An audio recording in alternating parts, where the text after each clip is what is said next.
Finding an artist who never misses is like finding the rarest of rare Pokemon. No matter how good an artist is, no matter how much bangers they've made, eventually, they're gonna make a song that's just ass. And that's okay. Even Steph Curry misses sometimes. Uzi and Cardi, two of my favorite artists of all time. Of all time. These two guys have made some of my favorite songs ever, but they have a few tracks that got my ears bleeding. In this video, we will not be talking about them. In this video, we only talking about the artists with no misses, flawless discographies. Starting off with the man, the myth, the legend, Kendrick Lamar Duckworth, aka K-Dot, Kung Fu Kenny, King Kendrick, the GOAT. Get off that nigga dick, bro. What is you doing? If you couldn't tell, I'm a pretty big Kendrick Lamar fan. This man is the most consistently great rapper in the game, and he just makes straight classics. Let me break it down starting with Section 80. This album is such a unique vibe. It feels very raw and like dark. I do think it's his worst album, but it's still better than like 90% of modern rap albums, and that's just facts. Rigor Mortis alone, I mean, that song is a classic. Got me breathing with dragons, I'll crack the egg in your basket, you bastard. I'm Marilyn Manson with madness. Now just imagine the magic I like to ask is don't ask for your favorite rapper. He dead. Yes, sir. Amen. Church. He dead. I killed him. Amen. Bitch. And I don't even usually like that lyrical miracle. I'm a lyrical miracle, spiritual, individual, and the world is spherical.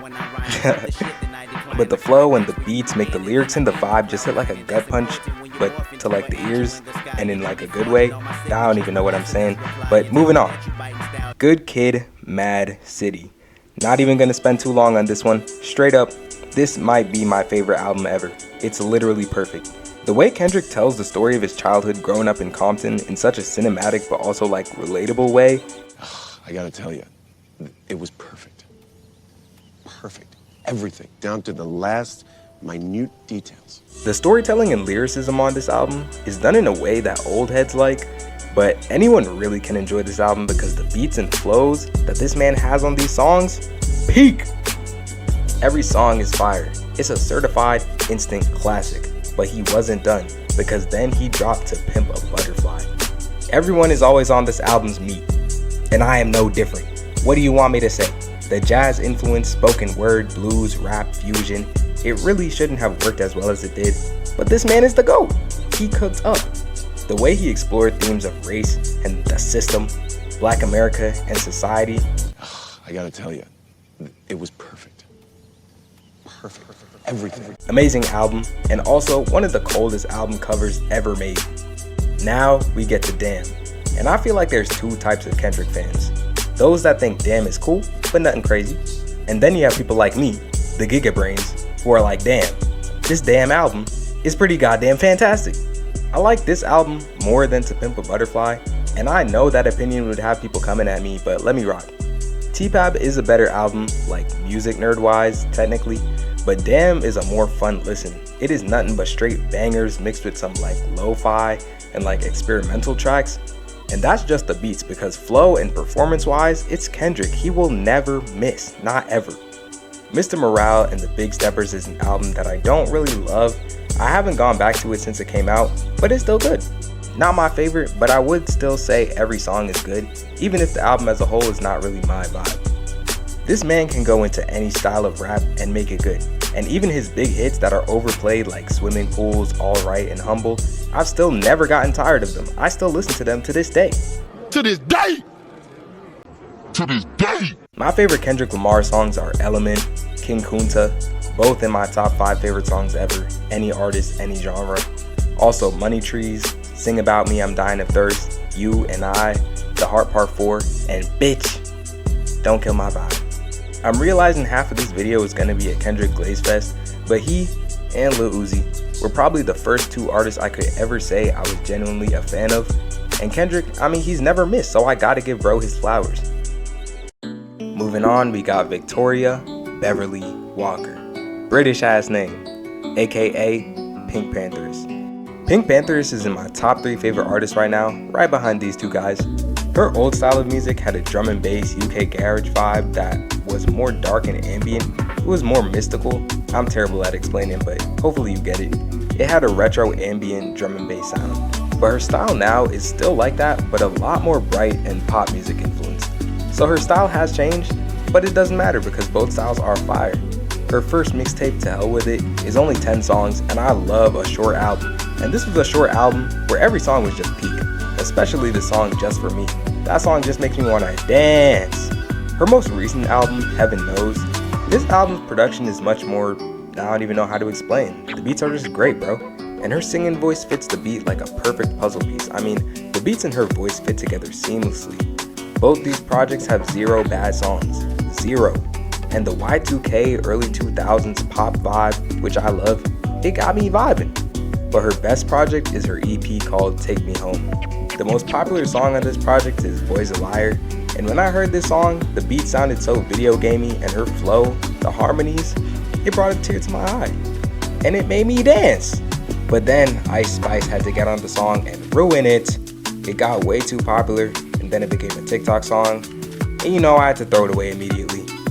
Next is the song Do You Miss Me. Kinda has an Afrobeats futuristic sound. The song just sounds so breezy. And then the last song is Take Me Home, which is the best PinkPantheress song. Case closed, no discussion. This song has such a unique vibe. I'm using the word vibe way too much, but it's a song that makes you feel happy and sad at the same time. Kinda like Long Time by Playboi Carti, which is my favorite song ever. This song gave me the same melancholic but hopeful emotion. This song is also just really relatable, talking about growing up, but not really being ready to grow up. And the song just sounds so ethereal, man. I love ethereal sounds. And the way they slowed the beat down at the end too.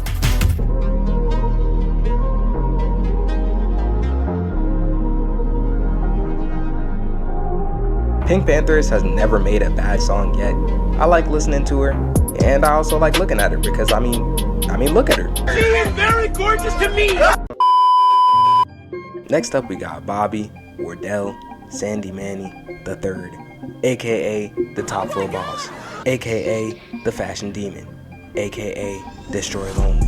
Where do I even begin, man? I'm not gonna lie, putting Lone on this list is low-key cheating because he does have some songs that are boring, he does have some songs that put me to sleep, and he does have some songs that are just, you know, they're kinda bad. His album If Looks Could Kill in 2023, I mean, it's alright. Like, there are some songs that made me feel like Batman on a rainy dark night in Gotham. Made me feel like I'm dripped in Rick Owens and Balenciaga clothes while I'm counting money in a gothic mansion while a heavy metal band performs behind me. But some songs are just bad, bro. So why is he in this video? Well, from like 2020 to 2022, this man put out no bad songs. That's 3 years. 3 years of music with nothing but perfect songs. Every mixtape and leak from this era was just peak. I love ambient music. Like, I never played Minecraft as a kid, but the Minecraft soundtrack, ambient perfection. It got me levitating, and Destroy Lonely's old music has that, but the flow and the bars and, for lack of a better word, like the swag of these songs, bro. It's like this man's music was made in a lab, perfectly calculated just for me to like it. His mixtapes Forever I Love You and Lord have some of his best songs, especially this song, Mud. Sipping on purple mud straight out the bottle. Slick thick, bitch, yeah, she built like a model. Codeine got me moving slow, but it's full throttle. And I'm going through the band like I just hit the lotto. 4500 girl stuffed in a Tahoe. That wood stuff crust, I could call it soft taco. That triple card the plug got me feeling like Pablo. Like plug with the fire, call me Lonely or Diablo. His mixtape No Stylist is nothing but bangers, but his best projects are Underworld, XO, and Broken Hearts. Broken Hearts, bruh. This album gotta be laced with crack, the way I be fiending for it. I swear I've listened to this album over 100 times, maybe even 200 times, deadass. The production is minimalistic and ambient, and kinda like I said with PinkPantheress, Lone's flow and the beats go together like Kanye and controversial statements. They need each other. I'm not gonna say what race, what people, doctor. We know I can't say that. It was a Jewish. Whoa, brother, whoa, now. You got too much dip on your chip. Whose man is this? You put him on the TV. Go home! Bro, don't. Go home! The best Destroy Lonely songs are Habits, Lights Off, Diamonds and Foreigns, Yeah, Garage, Never Ever, 20 Years Old, which when you turn 20 years old, you gotta play 20 Years Old. You just have to. And really just any song from 2020 all the way to when No Stylist dropped, he did not miss ever. He's him. Now, there are a lot of other artists that I could say have no misses, but I can't talk about all of them because I'd be here forever. So I'm gonna just say some real quick. Frank Ocean, Adele, Phoebe Bridgers, Lauryn Hill, Bob Marley, Nirvana, Peppa Pig, and Michael Jackson. All artists who I've listened to a lot of their music either in the past or pretty recently, and I can say with 64% accuracy that they have never made a bad song. Argue with your mama. But that's all I got for today. In conclusion, PinkPantheress, hit me up. My IG is right here. Are you delusional? Subscribe if you love your mom. And until next time, that's enough of me yapping. It's your boy XO Dash, signing out.